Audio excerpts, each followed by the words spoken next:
ఇవేవి లేకుండా అనుభవం లోపం. ఇప్పుడు నీకు ఒక ఎమ్మెల్యే కావాలన్న ఆశ ఉంటుంది. ఎమ్మెల్యేగా నువ్వు పార్టిసిపేట్ చేసి గెలవాలనే ఆశ నీకు ఉంటుంది.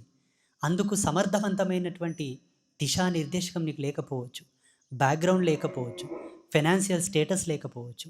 అనుభవం లేకపోవచ్చు. చదువు లేకపోవచ్చు. ఏదో చేద్దామని ఒక 100,00,00,000 అప్పు తెచ్చి, ఓ 10,00,00,000 అప్పు తెచ్చి, ఒక 5,00,00,000 అప్పు తెచ్చి, ఓ 2,00,00,000 అప్పు, ఒక రూ. 1,00,00,000 అప్పు తెచ్చి నువ్వు పొలిటికల్‌గా పెట్టావు. ఏ క్వాలిటీ లేని నువ్వు తెచ్చిపెట్టి అప్పుల పాలైతే అది నీ తప్పు గానీ, ఏది చూసుకోకుండా నువ్వు చేసి నువ్వు ఇబ్బందుల పాలైనట్టు గానీ అక్కడ కర్మ పనిచేయదు.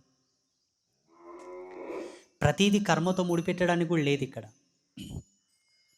ఈ కష్టాలు అనుభవిస్తున్నప్పుడు భగవంతుని పాత్ర ఏమన్నా ఉన్నదా అని మీరు అనుకుంటే, తప్పకుండా భగవంతుని పాత్ర లేనిది ఏం జరగదు. అలా నువ్వు డబ్బు తెచ్చి పెట్టేటప్పుడు నీ భార్య నిన్ను వారించి ఉండవచ్చు. నీ స్నేహితులు నిన్ను వారించి ఉండొచ్చు. నాలాంటి వాడన్నా చెప్పి ఉండవచ్చు వద్దు అని. భగవంతుడు ఈ రూపకంగా వచ్చి చెప్పి ఉంటాడు, దాన్ని గ్రహించగలగాలి.